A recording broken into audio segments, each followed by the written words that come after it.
आज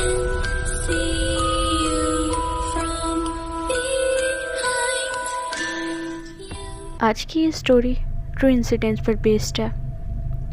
ये बात लॉकडाउन के टाइम की है। सुनील, जो मेरे ऑफिस का कलीग था, जब वापस लॉकडाउन के टाइम अपने घर इलाहाबाद जाता है। ये इंसिडेंट्स उसके साथ तब हुआ था।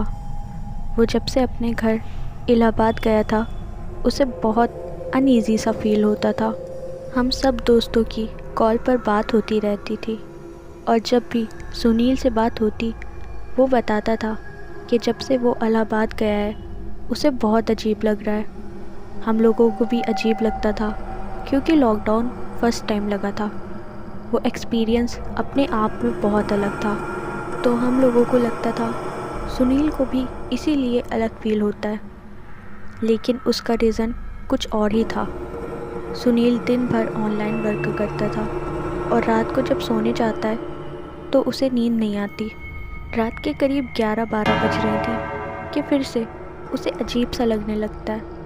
फिर वो सोने की कोशिश करता है तो थोड़ी देर में उसे नींद आ जाती है। अब रात के करीब 1 बज रहे थे, तभी उसे लगता है कि किसी ने धीरे से उसके रूम का दरवाज़ा खोला है और फिर उसे किसी के घसीट के चलने की आवाज़ आती है और वो अपने सामने देखता है एक बूढ़ी सी औरत जिसके बाल खुले, आंखें बिल्कुल सफ़ेद, अपने पैर और हाथ के सहारे से चलती हुई सुनील की तरफ आ रही है।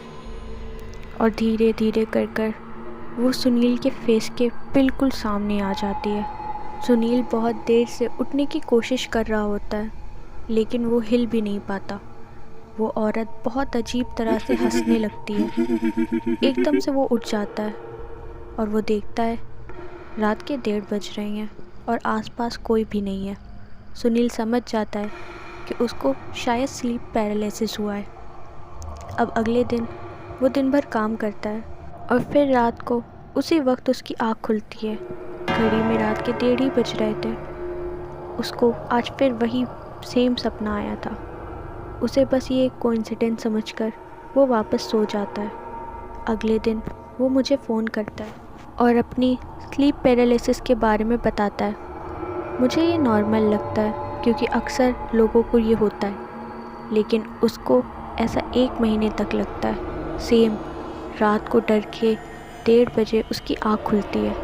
अब सुमित को सोने में भी डर लगने लगा था।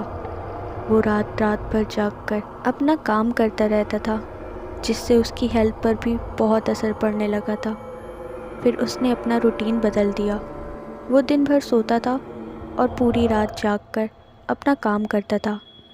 ऐसे ही करते करते लॉकडाउन ओवर हो गया। सुनील वापस दिल्ली आ गया और हम लोगों से मिला। तब उसे याद आया कि जब उसको रात को स्लीप पैरालिसिस होते थे तो वो अपने फ़ोन का रिकॉर्डर ऑन कर सोता था। इतने टाइम में कभी उसे ध्यान नहीं आया कि वो रिकॉर्डिंग सुने, तो हम सब उसे उसी जगह उस रिकॉर्डिंग सुनने को कहते हैं और वो सुनकर हम लोग लिटरली शॉक हो जाते हैं। उसमें धीरे धीरे से दरवाज़ा खुलने की और किसी औरत के हंसने की आवाज़ आ रही थी। वो रिकॉर्डिंग सुनने के बाद हम सबको यकीन हो गया कि सुनील को स्लीप पैरालिसिस नहीं थे, बल्कि वहाँ कोई साया सच में था। इलाहाबाद से लौटने के बाद सुनील को कभी स्लीप पैरालिसिस नहीं हुआ और ना वो कभी वापस अपने इलाहाबाद वाले घर लौट कर गया।